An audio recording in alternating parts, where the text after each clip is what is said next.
শ্বশুরবাড়িতে তৃষা এবং পৌশালী দুই বৌমার মধ্যে পার্থক্য করা হয়। তৃষা যেহেতু দেখতে সুন্দর আর সে শহরের এক বড় কাউন্সিলরের মেয়ে, তাই তাকে তার শাশুড়ি মা রঞ্জনা দেবী ভীষণ স্নেহ করে।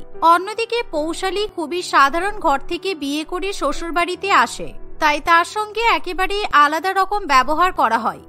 একদিন, কি ব্যাপার ছোট বৌমা, বেলা 11টা বেজে গেল, তুমি এখনো রান্নাঘরে গেলে না কেন? এখন বই নিয়ে বসে বসে পড়াশোনা করছো? তোমাকে আর পড়াশোনা করতে হবে না, কারণ তোমার দ্বারা কিচ্ছু হবে না। দয়া করে আমাকে আর কথা শোনাবেন না মা, আর আমাকে আজকে একটু পড়তে দিন, কারণ দুদিন পর আমার একটা খুব গুরুত্বপূর্ণ সরকারি চাকরির পরীক্ষা আছে।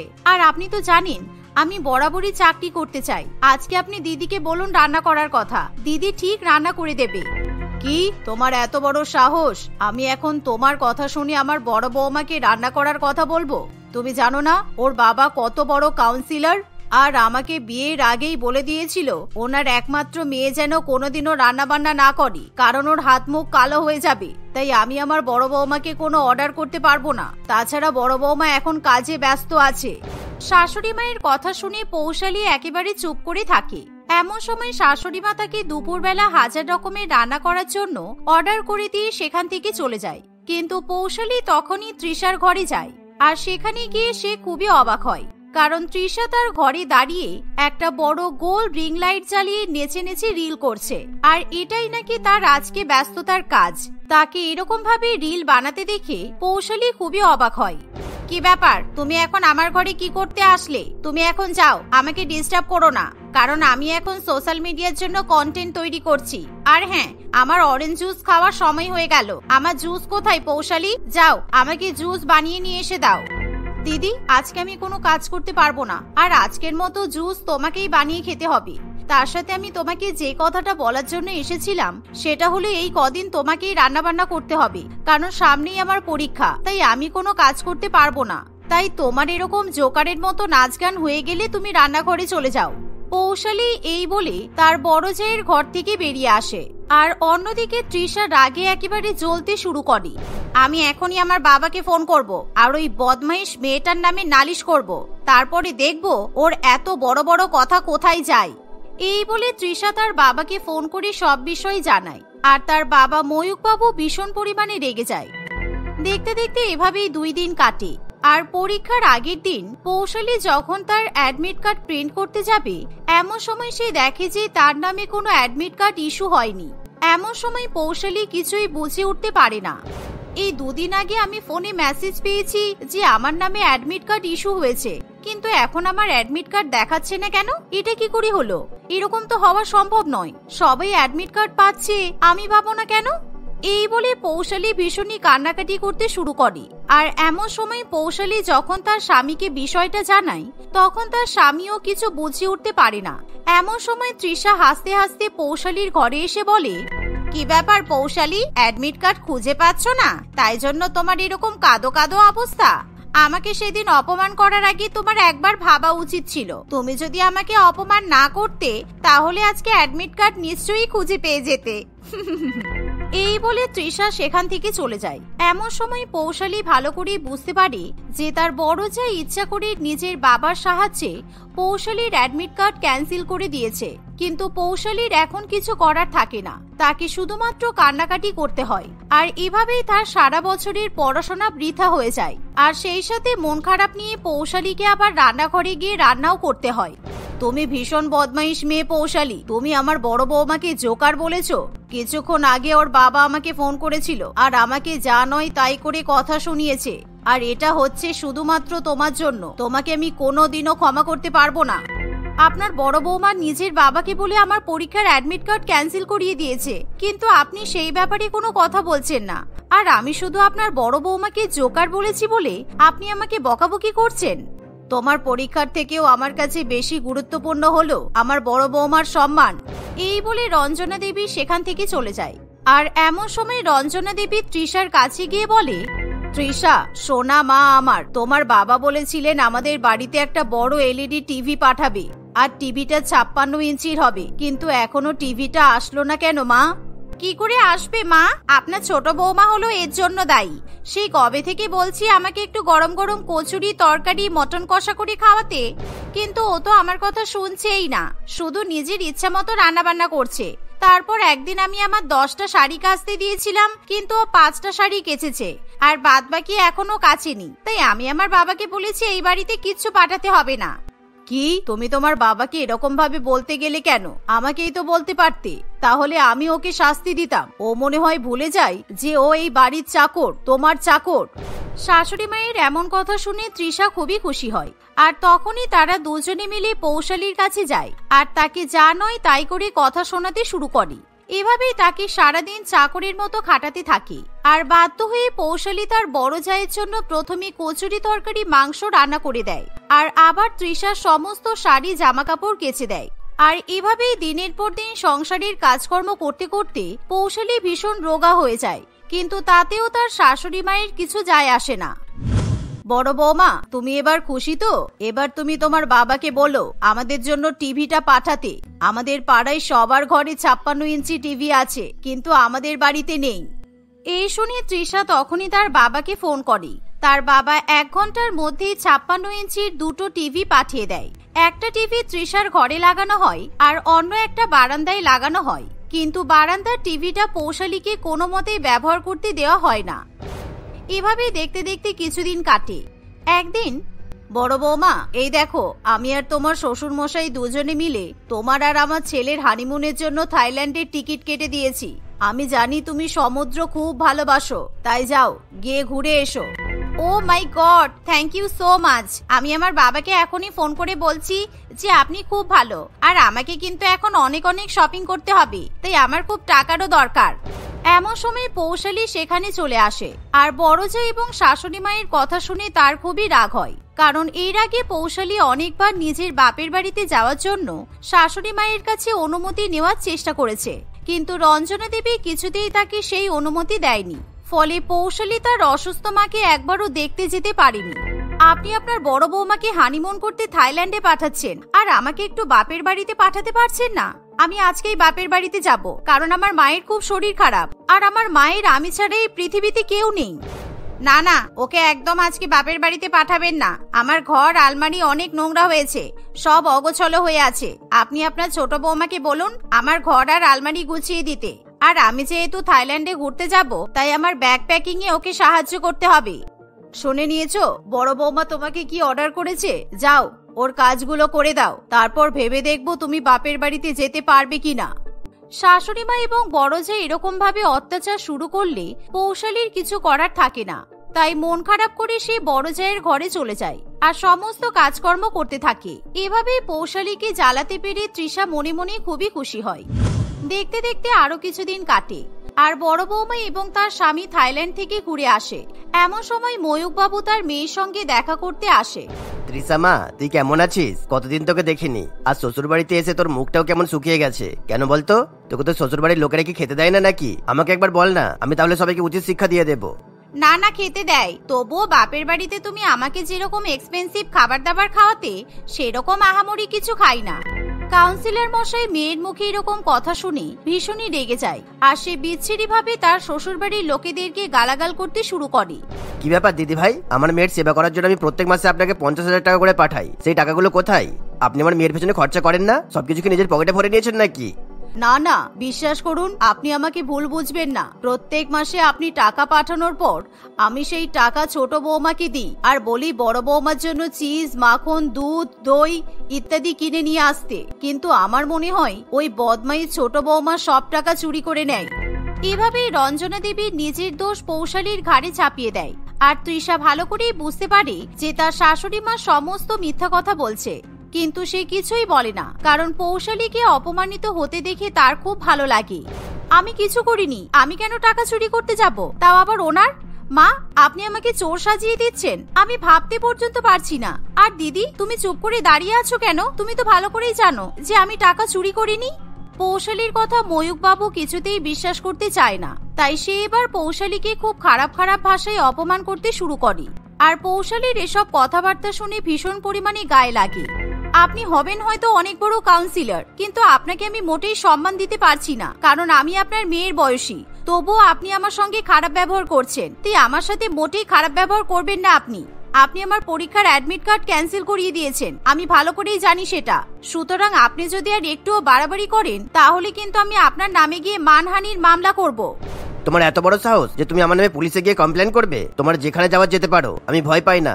আর দিদি, আপনাকে আমি বলে গেলাম, পরের মাস থেকে আমি আর একটা টাকাও পাঠাবো না। আর যদি কোনো টাকা পাঠাতেই হয় তাহলে মেয়েকে পাঠাবো, আপনাকে নয়, বুঝেছেন?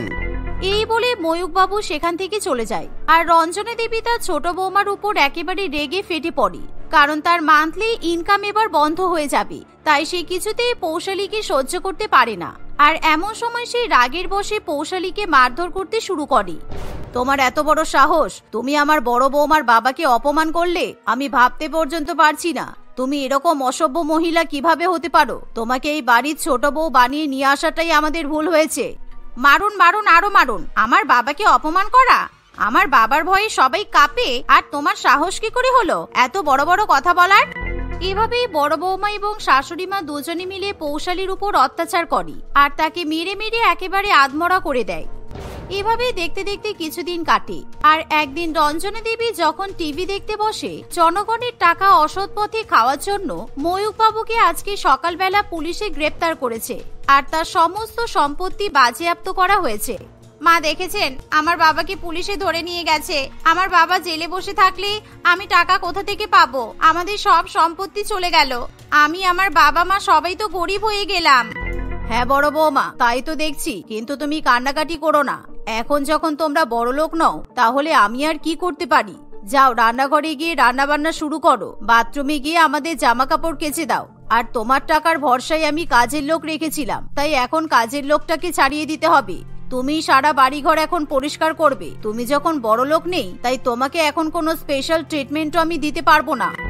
এমন কথা শুনে তৃষা ভীষণই অবাক হয়। আর তাকে এখন শাশুড়ি মায়ের কথা শুনে সংসারের সমস্ত কাজকর্ম করতে হয়, সেই সাথে ছোট বৌমার সঙ্গে তাল মিলিয়ে চলতে হয়। যার ফলে পৌশালী এখন ভীষণ খুশি, কারণ তার শাশুড়ি মা কিছুতেই এখন দুই বৌমার মধ্যে ভেদাভেদ করতে পারে না।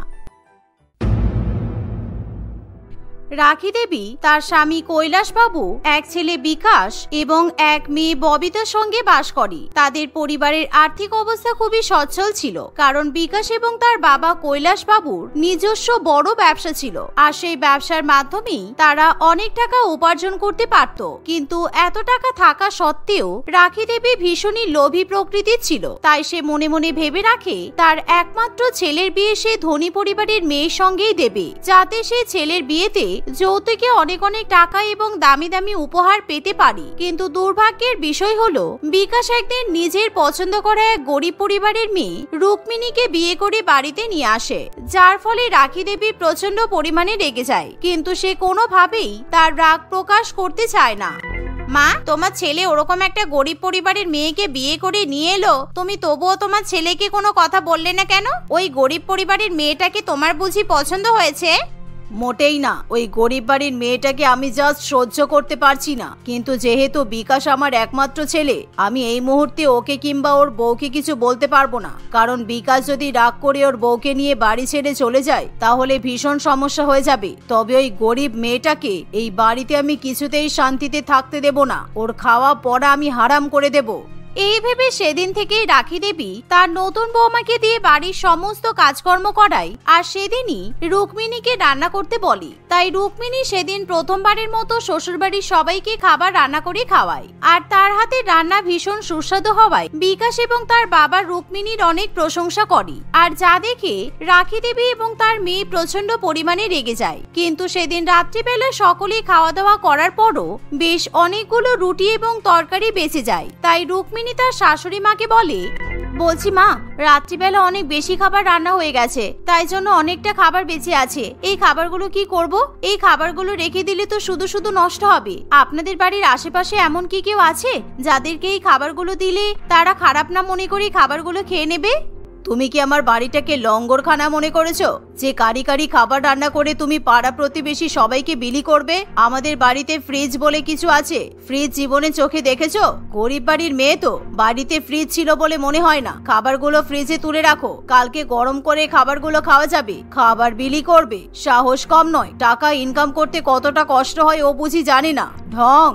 এভাবেই রাগে গজগজ করতে করতে রাখি দেবী সেখান থেকে চলে যায়। আর রুক্মিণী কোনো কথা না বলে রাতের বেঁচে যাওয়া সমস্ত খাবারই ফ্রিজে তুলে রেখে দেয় এবং রাত্রিবেলাতেই রান্নাঘরের সমস্ত কাজ মিটিয়ে নিজের ঘরে গিয়ে ঘুমিয়ে পড়ে। পরের দিন সকালবেলা রুক্মিণী যখন রান্নাঘরে এসে তার পরিবারের জন্য চা বানানো শুরু করে, তখনই সেখানে তার শাশুড়ি মা রাখি দেবী আসে। এই যে, তাড়াতাড়ি চা বানিয়ে এবার জলখাবার বানানো শুরু করো। আমাদের সবার জন্য গরম গরম চিকেন স্যান্ডউইচ আর তার সাথে ধনেপাতা পুদিনার চাটনি বানাও। আর অবশ্যই অরেঞ্জ জুস বানিয়ে দেবে। কটা স্যান্ডউইচ বানাতে হবে আমি বলে দিচ্ছি। 4টে স্যান্ডউইচ বানাবে। 4টে কেন মা? 5টা স্যান্ডউইচ বানাতে হবে তো, কারণ এখন তো আমি এই বাড়িতে এসে গেছি। আমাকে নিয়ে তো এই বাড়িতে এখন 5 জন থাকে। আপনি হয়তো ভুল করে 4টে বলেছেন, তাই তো? ঠিক আছে, আমি বুঝতে পেরেছি। আমি ভুল করে বলিনি, রাখি সহজে ভুল করে না। তুমি আমাদের 4 জনের জন্যই স্যান্ডউইচ বানাবে। আর তোমার খাবার তো ফ্রিজে রাখা আছে, মনে নেই? কালকে রুটি আর আলু পটলের তরকারি ফ্রিজে তুলে রাখতে বলেছিলাম, কি করেছো সেই খাবার? হ্যাঁ মা, আমি তো রুটি তরকারি ফ্রিজেই কালকে রাত্রিবেলা রেখে দিয়েছিলাম, কিন্তু ফ্রিজে রাখার পর তরকারি ভালো থাকলেও রুটিগুলো একেবারে শক্ত হয়ে গেছে। রুটিগুলো মনে হচ্ছে খাওয়া যাবে না। খাওয়া যাবে না মানে? তুমি নিশ্চয়ই খেতে পারবে। বাপের বাড়িতে 3 বেলা জলমুড়ি খেয়ে দিন কাটাতে, আর শ্বশুর বাড়িতে এসে তুমি বাসি শক্ত রুটি খেতে পারবে না? আমি আগেও বলেছি, খাবার অপচয় করতে আমি পছন্দ করি না। আর তুমি যেহেতু এই বাড়ির বৌমা, তাই বেঁচে যাওয়া বাসি খাবার কিন্তু তোমাকেই খেতে হবে। তুমি এই বাড়িতে আসার আগে পর্যন্ত সমস্ত বাসি খাবার আমি একাই খেতাম। শাশুড়ি মায়ের কথা শুনে রুক্মিণীর ভীষণ পরিমাণে খারাপ লাগে। তবুও রুক্মিণী কোনো কথা না বলে স্যান্ডউইচ বানাতে শুরু করে। আর কিছুক্ষণের মধ্যেই বাড়ির সকলে ব্রেকফাস্ট করার জন্য নিচে নেমে আসে। সবাইকে খাবার টেবিলে বসতে দেখে রাখি দেবী আবার তাড়াতাড়ি করে রান্নাঘরে ছুটে এসে তার বৌমাকে বলে, বৌমা, সবাই খাবার খেতে এসেছে। আমরা সবাই টাটকা স্যান্ডউইচ খাবো, কিন্তু তুমি তো কালকে রাতের বাসি খাবার খাবে। তুমি আবার সবার সামনে রাতের বাসি খাবার নিয়ে খেতে বসে পড়ো না যেন। আমাদের সবার খাওয়া হয়ে যাবে, তারপরে তুমি আলাদাভাবে বাসি রুটি তরকারি খেয়ে নেবে। এই বলে রাখি দেবী ব্রেকফাস্ট করার জন্য সবার সঙ্গে গিয়ে বসে পড়ি। এমন সময় রুক্মিণী রান্নাঘর থেকে সবার জন্য স্যান্ডউইচ নিয়ে আসে, কিন্তু শাশুড়ি মায়ের কথা মতো রুক্মিণী কিছুতেই টেবিলে বসে না। কি হলো রুক্মিণী, তুমি দাঁড়িয়ে আছো কেন? আমাদের সঙ্গে বসে পড়ো। অনেক সকালবেলা তো উঠেছো, আমাদের সঙ্গে একসঙ্গে বসে খেয়ে নাও। আর তাছাড়া আজকে আমার ফেভারিট চিকেন স্যান্ডউইচ বানিয়েছো তুমি, কিন্তু এখানে 4টে স্যান্ডউইচ কেন? আরে, তোরা তো আজকে খাবার খেতে আসতে দেরি করলি, আর বৌমার খুব খিদে পেয়েছিল। সেই কোন সকালে বেচারি মেয়েটা ঘুম থেকে উঠে বাড়ির সমস্ত কাজকর্ম করলো, রান্না বান্না করলো, তাই ওর খিদে পেয়েছিল বলে আমি ওকে আগেই খাবার খেতে বলে দিয়েছিলাম। বৌমার ব্রেকফাস্ট করা হয়ে গেছে, শুধু আমরাই 4 জন বাকি। এই শুনে বিকাশ খুবই খুশি হয়ে বলে, হ্যাঁ, তুমি একদম ঠিক করেছো রুক্মিণী। তোমার খিদে পেলে তুমি আগে খেয়ে নেবে, আমাদের জন্য অপেক্ষা করার দরকার নেই। এই বলে সবাই সকালবেলা তৈরি করা টাটকা টাটকা স্যান্ডউইচ খেয়ে নেয়। আর সবাই যখন খাওয়া দাওয়া করে নিজের নিজের কাজে চলে যায়, তখন রাখি দেবী তার বৌমাকে রাতের বাসি রুটি এবং আলু পটলের তরকারি খেতে বলে। রুক্মিণীর কাছে কোনো উপায় না থাকায় রাতের শক্ত হয়ে যাওয়া বাসি রুটি এবং পটলের তরকারি খেয়ে নেয়। এভাবেই রাখি দেবী ইচ্ছাকৃতভাবে প্রায় প্রত্যেক দিনই সকালবেলা তার বৌমাকে রাতের বাসি খাবার খাওয়ায়। কিন্তু প্রত্যেক দিন এভাবে বাসি খাবার খাওয়ার ফলে রুক্মিণীর পেট খারাপ করে। প্রত্যেকদিন রাতের বাসি খাবার খেয়ে আমার ভীষণ পেট খারাপ করছে। আমি আর রাতের বাসি খাবার খাবো না। আর এই ডাল ভাত তো 3 দিনের আগের খাবার। আমি যদি এই 3 দিনের বাসি খাবার আজকে খাই, তাহলে আমার আরো শরীর খারাপ করবে। আমি বরং এই খাবারটা ফেলে দিই। এই বলে রুক্মিণী 3 দিনের বাসি ডাল ভাত ডাস্টবিনে ফেলতে যাবে, এমন সময় সেখানে তার শাশুড়ি মা চলে আসে। আর সে তার বৌমাকে ডাস্টবিনে বাসি খাবার ফেলতে দেখে নেয়। এর ফলে রাখি দেবী প্রচন্ড পরিমাণে রেগে গিয়ে বলে, তোমার এত বড় সাহস, তুমি লুকিয়ে লুকিয়ে বাসি খাবার ফেলে দিচ্ছ? এত সাহস তুমি পেলে কোথা থেকে? তুমি কি ভেবেছো বাসি খাবার ফেলে দিলে তুমি আমাদের সঙ্গে টাটকা খাবার খেতে পারবে? ফেলে দাও বাসি খাবার, ফেলে দাও, কোনো সমস্যা নেই। কিন্তু আজকে তোমার ভাগের খাবার রান্না হবে না। তোমাকে খেতে হলে বাসি খাবারই খেতে হবে। মা, আপনি আমার সঙ্গে এরকম কেন করছেন? আপনারা সবাই প্রত্যেকদিন টাটকা খাবার খাচ্ছেন আর আমাকে বাসি খাবার খেতে দিচ্ছেন। আমি যে খাবার কম করে রান্না করব, আপনি সেটাও তো করতে দিচ্ছেন না। প্রত্যেকদিন বাসি খাবার খেয়ে আমার শরীর খারাপ করছে। ঠিক আছে, তাহলে বাসি খাবার খাওয়ার দরকার নেই, তুমি আজকে থেকে না খেয়েই থাকবে। তোমার কাছে দুটো অপশন, হয় তুমি বাসি খাবার খাবে আর না হলে তুমি না খেয়ে থাকবে। এবার দেখো তুমি কি করবে। তুমি তো গরিব বাড়ির মেয়ে, তোমার আবার বাসি খাবার খেতে এত অসুবিধা কেন? গরিবরা তো শুনেছি বাসি পান্তা ভাত খেতে খুব ভালোবাসে। বড়লোক শ্বশুর বাড়িতে এসে তোমার বুঝি বড্ড লোভ হয়েছে? শাশুড়ি মায়ের কথা শুনে রুক্মিণী আর কোনো কথা বলতে পারে না, তাই সে 3 দিনের বাসি ডাল ভাত ফেলে না দিয়ে আবার ফ্রিজে রেখে দেয়। আর দুপুরবেলা সবার জন্য সে ভালো ভালো খাবার রান্না করলেও তাকে শেষ পর্যন্ত বাসি ডাল ভাতই খেতে হয়। এরকম ভাবে আরো কিছুদিন কাটে। আর একদিন বিকাশ ছুটির দিনে বাজার থেকে মটন এবং বিরিয়ানি রান্না করার আরো প্রয়োজনীয় সামগ্রী কিনে নিয়ে আসে। রুক্মিণী, আমি জানি তুমি মটন বিরিয়ানি খেতে ভালোবাসো, আর আমাদের বাড়িতে এসে পর্যন্ত একবারও তোমাকে মটন বিরিয়ানি খাওয়াতে পারলাম না। আর আজকে ছুটির দিন, তাই আমি মটন বিরিয়ানির চাল, বিরিয়ানির মশলা আর যা যা লাগবে সবকিছু নিয়ে এসেছি। তুমি আজকে ভালো মতো মটন বিরিয়ানি রান্না করবে, বুঝেছো? এই শুনে রুক্মিণী খুবই খুশি হয়, কিন্তু রাখি দেবীর প্রচন্ড পরিমাণে রাগ হয়। তাই সে মনে মনে ঠিক করে কিছুতেই সে আজকে তার বৌমাকে মটন বিরিয়ানি খেতে দেবে না। তাই সেদিনই সে চালাকি করে তার 2 বন্ধুকে দুপুরবেলা বিরিয়ানি খাওয়ার জন্য বাড়িতে নিমন্ত্রণ করে। আর রুক্মিণীর বিরিয়ানি রান্না হয়ে গেলে বিকাশ তার বাবা এবং বোন যখন খাবার খেতে বসে, চলো চলো সবাই বসে পড়ো, অনেকদিন পর আজকে সবাই মিলে একসঙ্গে বিরিয়ানি খাবো। রুক্মিণী, আজকে তুমি আগে আগে খেয়ে নাওনি তো? আমি আজকে তাই সকালে তোমাকে বলেছিলাম যে সবাই মিলে একসঙ্গে লাঞ্চ করবো। এসো তাড়াতাড়ি বসে পড়ো। আরে না রে বাবা, আজকে একসঙ্গে খাওয়া যাবে না। আমি আমার 2 বান্ধবীকে আজকে বাড়িতে বিরিয়ানি খাওয়ার জন্য নিমন্ত্রণ করেছি, ওরা কিছুক্ষণের মধ্যেই চলে আসবে। তোরা 3 জনই আগে খেয়ে নে, আমার বান্ধবীরা এলে আমি আর বৌমা ওদের সঙ্গেই খাবো। আসলে ওরা তো তোর বউকে দেখার জন্যই আসছে, ওদের আগেই আমরা যদি খেয়ে নিই তাহলে খারাপ ব্যাপার হবে। এই শুনে বিকাশ আর কিছু বলতে পারে না। বিকাশ তার বাবা এবং বোন বিরিয়ানি খেয়ে সেখান থেকে চলে গেলে রাখি দেবী তার 2 বান্ধবীকে ফোন করে বাড়িতে ডেকে নেয়। শোনো, আমার বান্ধবীরা চলে এসেছে, তুমি আমাদেরকে খাবার পরিবেশন করে দেবে আর রান্নাঘরে এসে কালকের ভাত আর পনিরের তরকারি খেয়ে নেবে। তুমি কি ভেবেছো সত্যি সত্যি বুঝি তুমি আমার বান্ধবীদের সঙ্গে বসে বিরিয়ানি খাবে? কখনো না, আমাদের সঙ্গে বসে বিরিয়ানি খাওয়ার মতো তোমার যোগ্যতা নেই। এভাবে সেদিনও রাখি দেবী তার বৌমাকে টাটকা বিরিয়ানি খেতে দেয় না। আর শাশুড়ি মায়ের এরকম ব্যবহারে রুক্মিণীর প্রচন্ড পরিমাণে খারাপ লাগে, তাই সে একা একা ভীষণ পরিমাণে কান্নাকাটি করে। আর সেদিন যেহেতু বাড়িতে অনেকটা পরিমাণে বিরিয়ানি রান্না করা হয়, তাই সবাই বিরিয়ানি খাওয়ার পরও বেশ অনেকটা পরিমাণ বিরিয়ানি বেঁচে যায়। আর সেই বিরিয়ানি রাখি দেবী ফ্রিজে তুলে রেখে দেয়। এমনকি রাত্রিবেলা রুক্মিণী সেই মটন বিরিয়ানি খেতে চাইলেও রাখি দেবী তাকে কিছুতেই সেই বিরিয়ানি খেতে দেয় না। এর ফলে সেই বিরিয়ানি দীর্ঘ 10-15 দিন যাবত সেই ফ্রিজেই পড়ে থাকে। তবে এখনো পর্যন্ত রুক্মিণীকে প্রত্যেক দিনই বাসি খাবার খেতে হয়। এমনই একদিন দুপুরবেলা, এই নাও বৌমা তোমার সেই মটন বিরিয়ানি। তোমার খুব মটন বিরিয়ানি খাওয়ার শখ ছিল তাই না?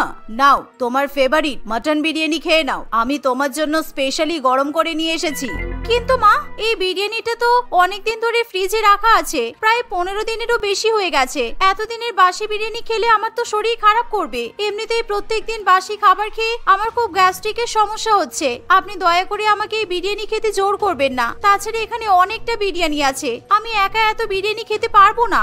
ঠিক এমন সময় সেখানে হঠাৎ করে বিকাশ চলে আসে। আর বিকাশকে দেখে তার মা একটু ঘাবড়ে যায়। আরে বিরিয়ানি, এত মটন বিরিয়ানি কোথা থেকে এলো? কে কিনে নিয়ে এসেছে বিরিয়ানি? আসলে বৌমা মটন বিরিয়ানি খেতে ভালোবাসে, তো সেই জন্য আমি বৌমার জন্য বাইরে থেকে 2 প্লেট মটন বিরিয়ানি কিনে নিয়ে এসেছি। নাও বৌমা, তুমি মন ভরে বিরিয়ানি খেয়ে নাও। মা, রুক্মিণী বিরিয়ানি খেতে ভালোবাসে ঠিকই, কিন্তু এত খাবার একসঙ্গে তো খেতে পারে না। আমি রুক্মিণীকে খুব ভালো করেই চিনি। আর একটু আগেই তো শুনলাম রুক্মিণী বলছিল এত বিরিয়ানিও একা খেতে পারবে না। তাই তুমিও বসে পড়ো, আমরা 3 জন মিলে ভাগ করে বিরিয়ানিটা খেয়ে নেবো। বাড়িতে তো বাবা আর বোন নেই, আমাদের 3 জনের এই বিরিয়ানিতেই হয়ে যাবে। কি হলো, বসো। এই শুনে রাখি দেবী ভয় পেয়ে যায়। আর সে কিছুতেই অনেক দিনের বাসি মটন বিরিয়ানি খেতে চায় না। কিন্তু বিকাশ কোনো কথাই শুনতে চায় না। সে জোর করে তার মাকে মটন বিরিয়ানি খাওয়ায়। আর রুক্মিণী এবং বিকাশও সেই মটন বিরিয়ানি খেয়ে নেয়। কিন্তু সেই বিরিয়ানি খাওয়ার পর থেকেই বিকাশ এবং তার মায়ের প্রচন্ড পরিমাণে পেটে যন্ত্রণা শুরু হয়। তবে রুক্মিণীর কোনো সমস্যা হয় না। রাত্রিবেলার দিকে বিকাশ এবং তার মা কিছুতেই পেটে ব্যথা সহ্য করতে পারে না, তাই তাদেরকে হসপিটালে পর্যন্ত নিয়ে যেতে হয়। আর ডাক্তার পরীক্ষা করে জানায় বিকাশ এবং তার মায়ের পেটে ফুড পয়জনিং হয়েছে। এর ফলে বেশ কয়েকদিন যাবত তাদের দুজনকে ভীষণ পরিমাণে কষ্ট পেতে হয়। এর ফলে রাখি দেবী নিজের ভুল বুঝতে পারে। বৌমা, আমাকে ক্ষমা করে দাও। আমি এতদিন পর্যন্ত তোমাকে অনেক বাসি খাবার খাইয়েছি। উপরওয়ালার কৃপায় তুমি একেবারে সুস্থ আছো, তোমাকে হসপিটালে তো যেতে হয়নি। কিন্তু একটা দিন আমি আর আমার ছেলে বাসি বিরিয়ানি খেয়ে হসপিটালে পর্যন্ত পৌঁছে গেছি। উপরওয়ালা আমাকে আমার পাপের শাস্তি দিয়েছে, তুমি পারলে আমাকে ক্ষমা করে দিও বৌমা। এই শুনে রুক্মিণী খুবই খুশি হয়। আর সেই দিনের পর থেকে রাখি দেবী আর কিছুতেই তার বৌমাকে বাসি খাবার খেতে দেয় না। তাই রুক্মিণী এবার সকলের জন্য পরিমাণ মতো খাবার রান্না করে আর সবাই একসঙ্গে বসে টাটকা তাজা খাবার খায়।